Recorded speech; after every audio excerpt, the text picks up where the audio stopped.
Do'stlar, bizlarga mana unday Team of 2025 ni playerlar kelgan, yaxshi o'ynaganlari uchun. Shunga olmos yig'ishim kerak men. Mana unday sezon pasi ochgani kelganda bo'lardi-ku. Aynan shu olmosga ochilgan narsaga kelganda.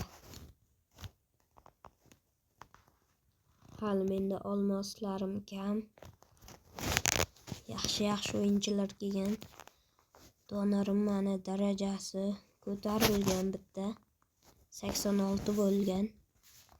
Nuno Mendeshniki 85, Gabrielniki ham 85, Hakiminiki ham 85, Dembele 87 bo'lgan.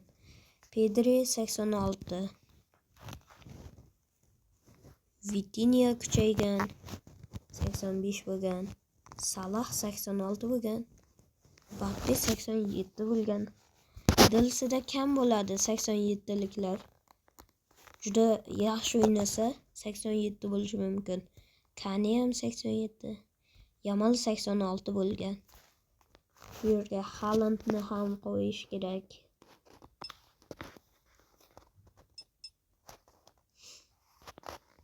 Lekin Haaland qo'shilmagan ekan nimagadir. Bizda hozir olmoslarimiz kam. Mana bundaydan o'ynaymiz desak, dollarlik ekan. Dollarsiz bo'lganda mana undan ham tezroq bersa ekan, shu chempionatni yutib mana yoqdan olardim-da tezroq. Hozir mana bu o'yinchini olib sotsammikin? Hozir kuchaytiramiz o'yinchilarimizni. Technicalga sotamiz. Kimga tushar ekan? Ruben Dias yaxshi. 85 kuchaymadi. Lamine Yamal deyarli full bo'ldi kontroli. Yamal yaxshi kuchaymoqda menda. 84ligida olib qolganman. 86ligini 85ligini olaymikan, olmaymikan? Hozir kim bilan tushaman ekan?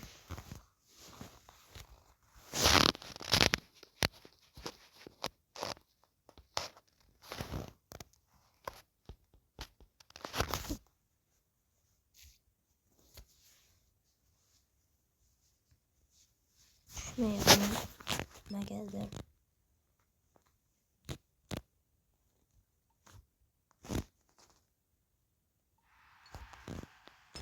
Yana sotib yuboramiz buni.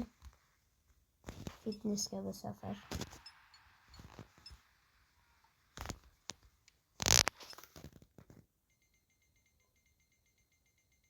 Yamalga tushmoqda.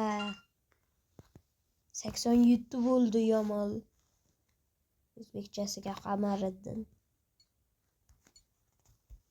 Sizlar bilan Dilsa Kenjayev bo'ldi. Obuna bo'lishni unutmanglar.